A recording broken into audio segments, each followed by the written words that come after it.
She texted. After almost a year. I've had my fun. Now I'm ready to be a wife again. I just stared at my phone, the words burning themselves into my brain. The sheer, breathtaking audacity of it. I think my hands were shaking. Then, just a few hours later, when she actually showed up at my front door, the color drained from her face. That's when she saw her. And honestly, it was worth every single sleepless night I'd endured over the past year. It all started one morning in Charlotte, North Carolina. I was standing in my kitchen at 6 a.m., coffee in hand, trying to process the fact that my wife of 26 years, Denise, had just vanished like she was never there. The only thing she left behind was a sticky note on the bathroom mirror. It said, "I need to find myself. Don't wait up." With a smiley face drawn at the end, like this was some kind of joke. Denise's closet was empty. Her toiletries were gone. And when I checked our joint accounts, because something felt extremely wrong, $80,000 had been transferred out 3 days earlier to an account I'd never seen before. I stood there, refreshing the bank app, like the numbers might magically reappear, but they didn't. That's when the real panic set in. This wasn't a weekend trip or a girl's vacation. This was something else entirely. My name is Michael Davis. I'm 50 years old. I'd spent the last 2 decades building a small chain of car washes in the suburbs of Charlotte, steady, reliable work that gave us a comfortable life. I thought we had a stable marriage, even if it wasn't exactly passionate anymore. I called her cell phone probably 40 times that first day, leaving voicemails that went from concerned to confused, then angry, then just desperate. Every single call went straight to voicemail. By the second day, I realized her phone wasn't just off, it was disconnected completely. I drove to her office in Raleigh, walked past security like I belonged there. When I found her supervisor, she gave me this awkward look and said Denise had requested an indefinite leave of absence about a week ago. Said it was personal. It hit me then, Denise had planned this. She'd orchestrated her entire disappearance, and I was apparently the last person to know. Our kids, Brandon, who's 27 and works in finance, and Chloe, who's 25 and teaches elementary school, both refused to look me in the eye when I called them. When I pressed Brandon about whether he knew anything, he snapped at me, "Just give Mom some space. You're making this worse." And that's when it dawned on me. My own children were in on this. They knew she was leaving, and nobody thought to give me a heads up. The house felt like a tomb after that. Every room echoing with memories of a life I thought we'd built together. Photos on the walls showing vacations and birthdays and anniversaries that suddenly seemed like lies. I couldn't eat. Couldn't sleep. I just wandered from room to room, trying to figure out what I'd done wrong. I took a week off work, leaving my assistant manager in charge of the car washes. Told him I had a family emergency, which wasn't technically a lie. I spent most of that time sitting on the couch, staring at nothing, while my brain tried to piece together the previous months for signs I'd missed. Had she been unhappy? Was there someone else? Did I work too much? Was I a bad husband? The questions just looped endlessly, with no answers. The worst part was the silence. At least if she'd yelled at me, or told me she hated me, I'd have something to work with. But this vanishing act left me with absolutely nothing. My business partners called to check on me, concerned because I'd always been the reliable one, the guy who showed up early and stayed late. I had to tell them I didn't know when I'd be back to normal, because honestly, I didn't know if there was a normal to get back to. It was around week 3 when I first noticed my new neighbor, Sarah Miller, who'd moved in 2 doors down about a month before all this happened. I'd seen her a few times, coming home from night shifts at the hospital, still in her scrubs, looking exhausted. We'd exchanged polite waves, the kind of neighbor interactions that don't mean anything. But one afternoon, she knocked on my door holding a plate of chocolate chip cookies that were slightly burned around the edges. She said, "I made too many. Thought you might want some," with this genuine smile that was the first real human warmth I'd felt in weeks. I invited her in, mostly because I didn't want to be rude. We ended up talking for 2 hours about nothing important, just normal conversation about the neighborhood, the weather, and her job in the ICU. When she left, it struck me that I'd laughed for the first time since Denise disappeared. Sarah started checking in on me after that. Nothing pushy or romantic, just friendly visits that broke up the crushing loneliness. She had this way of listening that made me feel like I wasn't losing my mind over being hurt and confused. She'd bring coffee sometimes, or we'd sit on my porch, and she'd tell me stories about difficult patients and hospital politics.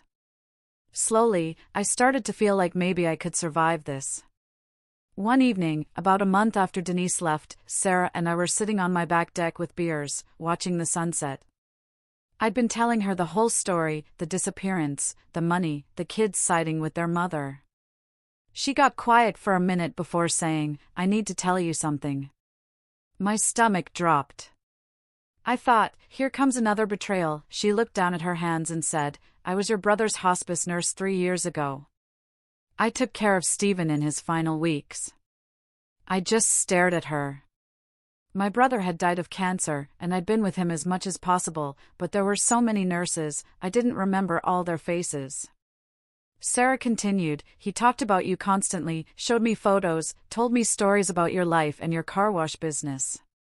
When I saw you moving into this neighborhood, I recognized you immediately, and I didn't know what to say because this felt too coincidental, too convenient."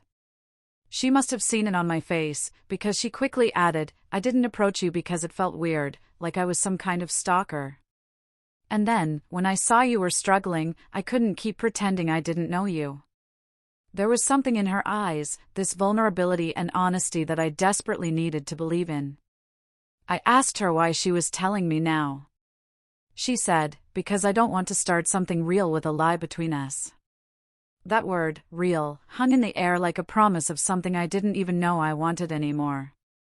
That night, after she left, I sat in my empty house. Denise's absence like a physical presence in every room. And I understood for the first time since the sticky note, I wasn't thinking about what I'd lost. I was thinking about what might be possible. And that terrified me almost as much as it gave me hope. The next few months were like watching myself come back to life in slow motion. Honestly, I didn't even realize it was happening until I caught myself humming while making breakfast one morning and had to stop because it felt wrong to be happy when Denise had just abandoned me. Work started going better because I could actually focus again. I opened a 4th location. And my business partners commented that I seemed sharper in meetings, more engaged than I'd been in years. I threw myself into a bunch of home improvement projects I'd been putting off forever, tearing out the old deck and building a new one, repainting the garage, fixing the fence that had been leaning since last winter. Sarah would come over on Wednesday evenings like clockwork. We'd have coffee and talk about our days. On weekends, we started doing normal friend stuff, like hitting up the farmer's market or catching a movie. Nothing that felt like dating, but something comfortable and easy in a way my marriage never was. She never pushed for more or asked intrusive questions about Denise. Looking back, that patience was exactly what I needed because I was still processing 26 years of apparently living a lie. It was a Saturday in late spring, about 5 months after Denise left, when things shifted between us. We'd spent the afternoon planting tomatoes and peppers in my backyard garden. Afterward, we were sitting on the porch, drinking beer, with dirt still under our fingernails. She told me about her divorce 5 years earlier, how her ex-husband had mistreated her with someone from his gym, and how she'd spent 2 years thinking she'd never trust anyone again. I opened up about how hollow my marriage had felt toward the end. How Denise and I had basically been roommates for the last decade, going through motions, having the same boring conversations about bills and schedules, but never really connecting about anything that mattered. Sarah reached over and squeezed my hand and said, "You deserved better than that." Something in my chest cracked open. Nobody had said that to me, not my kids, not my friends. Nobody had validated that I had a right to feel betrayed and hurt. We kissed that night for the first time, soft and tentative, like teenagers. When she pulled back, she had tears in her eyes and whispered, "I wasn't looking for this." I said, "Me neither." But it seemed right in a way nothing had in years. We started actually dating after that. Real dates where I'd pick her up, even though she lived 2 doors down, and we'd go to nice restaurants or drive out to the coast for the day. I felt like I was discovering what it meant to be with someone who actually wanted to be with me. She'd leave little notes in my truck, stupid things like, "Hope your meeting goes well," with smiley faces, and she'd text me random thoughts during her shifts. It was all so simple and genuine that I couldn't believe I'd spent decades with someone who never did any of that. My kids noticed, obviously. Brendan called one day, around the 7-month mark, and said, "So, I heard you're seeing someone," in this accusatory tone. I asked him how he'd heard that, and he went silent before admitting, "Mom's been keeping tabs on you." Which was rich, considering Denise had been gone for 7 months without a single word directly to me. I told Brendan that what I did with my life was no longer any of his mother's business, and he got defensive. Said I was being cruel and moving on too fast. I had to bite my tongue to keep from screaming that his mother had moved on before she even left. Chloe was slightly better about it when she called a few days later. She at least asked if I was happy, but even she had this edge in her voice, like I was somehow betraying the family by not sitting around waiting for a woman who'd stolen our savings and ghosted her entire life. The real bomb dropped on a Tuesday evening in early September, almost 9 months after Denise left. Sarah and I were making dinner together in my kitchen. She was chopping vegetables while I worked on the grill outside. She got really quiet before calling me back inside. She was standing there, holding a pregnancy test with 2 pink lines, her hands shaking. She said, "I'm so sorry. I know this is complicated. I know we've only been together a few months." I just pulled her into a hug because, complicated or not, this felt like the universe giving me a second chance at something I'd completely screwed up the first time around. My kids had been accidents that I loved, but never really appreciated the way I should have. I'd been too young and too focused on building the business. But now, at 50, I was financially stable and emotionally present, and genuinely excited in a way I don't think I was even capable of back then. We spent the next few months planning. Sarah gradually moved more of her stuff into my place because it was bigger and had a yard. I started converting my home office into a nursery, painting the walls a soft yellow and assembling a crib while imagining what it would be like to raise a child with someone who actually wanted to build a life with me. I told my business partners about the pregnancy, and they were genuinely happy for me. Said they'd noticed how much lighter I seemed lately. It hit me, I'd been carrying around this weight of an unhappy marriage for so long that I'd forgotten what it was like to just breathe. Sarah was about 4 months along when everything exploded. Her baby bump was just starting to show, and we'd started talking about whether to get married before the baby came or wait until after. Life felt almost surreal, perfect in a way that should have warned me something was about to go wrong. My phone buzzed at 11 p.m. on a Thursday night with a text from Denise's number that I hadn't seen active in almost a year. The message said, "I've had my fun. Now I'm ready to be a wife again." I stared at it like it was written in a foreign language because the audacity of that sentence was genuinely incomprehensible.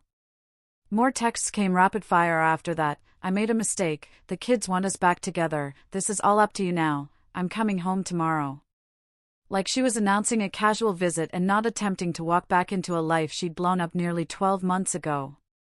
I showed Sarah the messages, and she went pale. Asked what I was going to do. I told her I was calling my lawyer first thing in the morning, because whatever Denise thought was going to happen, she was dead wrong. My lawyer, this sharp woman named Christine, who'd handled my brother's estate and some business contracts, met with me the next morning and looked over everything, the bank records showing the $80,000 withdrawal, the timeline of Denise's disappearance, the complete lack of communication for almost a year. Christine leaned back in her chair and said, "Michael, you have an incredibly strong position here. Abandonment, theft, emotional distress, the works." I felt this surge of validation because I'd spent so many months wondering if I was overreacting. I hired a private investigator, too, a former cop named David, who came recommended by Christine. Something told me there was more to this story than just Denise finding herself on some extended soul-searching journey. David came back 3 days later with a folder that made my stomach turn. Photos of Denise with different men over the past year, credit card receipts from hotels and restaurants in 3 different states. Evidence that she'd been planning this escape for at least 6 months before she actually left, based on her search history and communications her phone company had archived. She hadn't been finding herself. She'd been having an extended affair tour on our dime. And when the money ran out and her latest boyfriend in Charleston, South Carolina dumped her, suddenly she remembered she had a stable husband with a successful business waiting at home. I sat in my living room, going through the investigator's report while Sarah was at work, looking at photos of my wife of 26 years laughing with strange men, kissing someone in a beach parking lot, walking hand in hand through some downtown I didn't recognize. The weird thing was, I didn't feel angry, just empty, like I was looking at a stranger who happened to have Denise's face. I was still sitting there with the folder open when someone started pounding on my door early Saturday morning, aggressive knocking, like the person was trying to break it down. I knew without looking who it was. I didn't move. Just sat there, listening to Denise yell, "Mike, I know you're in there. We need to talk. You can't ignore me forever." Her voice had this edge of panic that I'd never heard before. Then I heard footsteps on the stairs, and Sarah appeared, wearing my old college t-shirt that hung down to her knees, her baby bump clearly visible now at 4 months. She looked at me with these calm, steady eyes and said, "Want me to answer it?" I nodded because I genuinely wanted to see Denise's face when she realized how thoroughly she'd destroyed any chance of coming back. Sarah walked to the door with this calm confidence that I absolutely did not feel, unlocked it, and pulled it open while I stood behind her where Denise could see me clearly. The look on my wife's face was worth every sleepless night I'd had over the past year. She froze mid-sentence, her mouth literally hanging open, eyes darting from Sarah to me, to Sarah's visible baby bump, and back again. The color drained from her face so fast I thought she might actually pass out on my porch. Denise stammered, "Who are you? What is this? What's going on?" And Sarah just smiled politely and said, "I'm his girlfriend, and you need to leave," before closing the door in her face. We could hear Denise screaming from outside, "You got someone pregnant? Are you insane? We're still married. I'm calling my lawyer." But her voice sounded panicked and desperate rather than angry, like she'd just realized she'd miscalculated badly. I filed for divorce that afternoon. Christine drew up papers citing abandonment, theft, and marital misconduct. We had everything documented with bank statements, the investigator's report, and even testimony from Denise's former supervisor about the sudden leave of absence and the fact that Denise had never intended to return to her job. Denise tried everything to stop it. She called me dozens of times, leaving voicemails that ranged from apologetic to manipulative to outright threatening. She showed up at my house twice more until I got a temporary restraining order. She even tried to turn the kids against me harder than they already were, painting herself as the victim of my cruelty.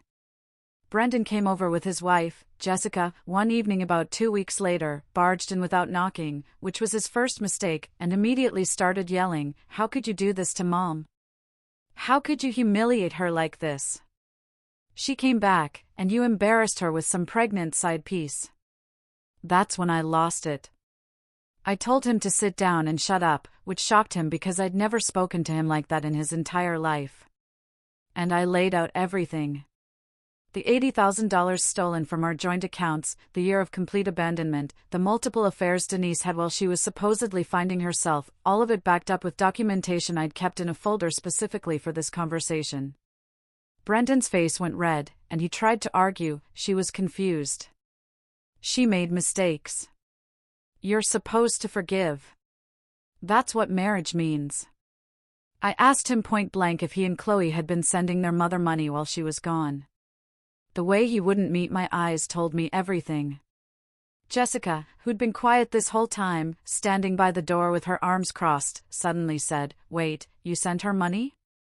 You told me that money was for your student loans." Brendan tried to backtrack, but she wasn't having it. She grabbed her purse and walked out, and Brendan followed her, still trying to explain. I haven't heard from him since, except through lawyers when the divorce proceedings started getting serious. Chloe was different, though. She came over alone a week later and just sat on my couch crying. She told me something that honestly broke whatever tiny piece of my heart still cared about Denise. She said, "Dad, Mom used to laugh about you when we'd talk on the phone. She'd say things like, 'Stability looks real good when you're broke and used up.'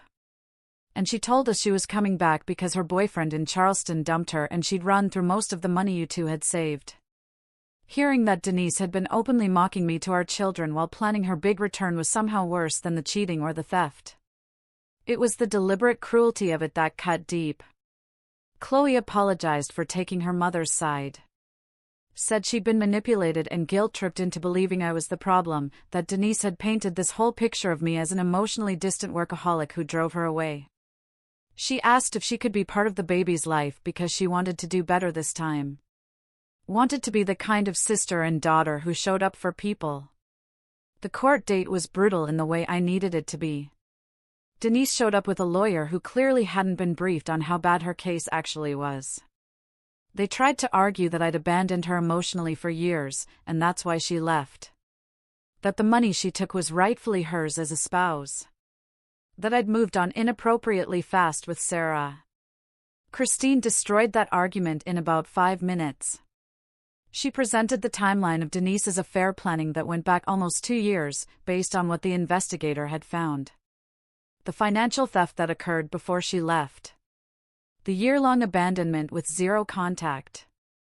And the judge, this no-nonsense woman in her 60s named Eleanor Vance, just stared at Denise and said, "Ma'am, you have no grounds here whatsoever. You will receive 15% of marital assets, minus the $80,000 you unlawfully withdrew. This case is closed." I watched Denise's lawyer physically wince because he knew they'd just gotten destroyed. Denise tried to get alimony, tried to claim she deserved half of everything, including my business. But Christine had documented that she'd been employed and capable the entire time and had left voluntarily. Judge Vance wasn't having any of it. She actually said from the bench, "You don't get to abandon your marriage for a year, steal marital funds, and then come back demanding support when your plans didn't work out." Which felt like the validation I'd been needing for months. Walking out of that courthouse, I felt lighter than I had in years. Like I'd been carrying around this massive weight, and someone had finally cut it loose. Sarah was waiting for me outside with Chloe. Seeing them together, my daughter and the woman who'd saved me without even trying, that's when I finally believed this new life was real. I updated my will immediately after the divorce finalized. Left everything to Sarah and the baby, with a trust fund set up for Chloe because she'd chosen to see the truth and rebuild our relationship. And Brendan got nothing because, as Christine said, you're under no obligation to reward betrayal just because someone shares your DNA. Emma Grace was born on a cold morning in February. Tiny and perfect, with Sarah's eyes and dark hair and apparently my stubbornness, according to the nurses. Holding her, I felt something I'd never experienced with Brendan or Chloe, this pure, uncomplicated joy that wasn't mixed with resentment or obligation or fear. Sarah was an incredible mother right from the start. Patient and calm, even when Emma screamed for hours with colic. Watching her sing lullabies at 3 a.m. while I made bottles, I understood this was what partnership actually looked like. Two people choosing each other every day and working together instead of just existing in the same house. We got married when Emma was 3 months old. Small ceremony in my backyard with Chloe as Sarah's maid of honor, and my business partners and some friends from the neighborhood. Nothing fancy, but more genuine than my wedding to Denise ever was. When I said my vows, I meant every single word. We ran into Denise exactly once, at a grocery store about 6 months after Emma was born. She looked rough, tired, and older than her 50 years, pushing a cart with budget brands and generic products. She saw us, saw Emma in the carrier strapped to my chest, and something crumbled in her expression, the realization of everything she'd thrown away landing on her all at once. She walked over slowly and said, "Congratulations." "She's beautiful," in this small, defeated voice. I just said, "Thanks. Take care of yourself," because I genuinely didn't feel anger anymore. Just pity for someone who destroyed her own life chasing a fantasy that never existed. We walked away, and I didn't look back. Chloe told me later that Denise was working 2 jobs trying to recover financially, that she'd moved into a studio apartment across town, that she talked sometimes about how she'd ruined everything. Honestly, I hope she finds peace someday, but it's not my problem anymore. Brandon reached out through Chloe recently, said he wanted to meet Emma, wanted to apologize for how he'd acted, but I'm not there yet, and maybe I never will be. Sarah supports whatever I decide because she trusts me to know what's healthy for our family and doesn't push me to forgive before I'm ready. Emma just turned 1 last month. We had a small party in the backyard with Chloe and Sarah's family and some friends from the neighborhood. Watching Emma smash cake all over her face while everyone laughed, I had this moment of clarity. If Denise hadn't left, if she hadn't blown up our life, I would have died never knowing what it was like to be genuinely loved by someone who chose me every single day. I'm not grateful for the pain or the betrayal or the months of hell where I couldn't sleep or eat or function like a normal human being, but I'm grateful for where it led me. And sometimes, when Sarah and I are sitting on the porch after Emma is asleep, drinking wine and talking about nothing important, I think about that sticky note on the mirror and realize it was probably the best thing Denise ever did for me, because it set me free to find the life I was actually supposed to live with, a woman who sees me and values me, and a daughter I get to raise the right way this time around. What do you think about this story?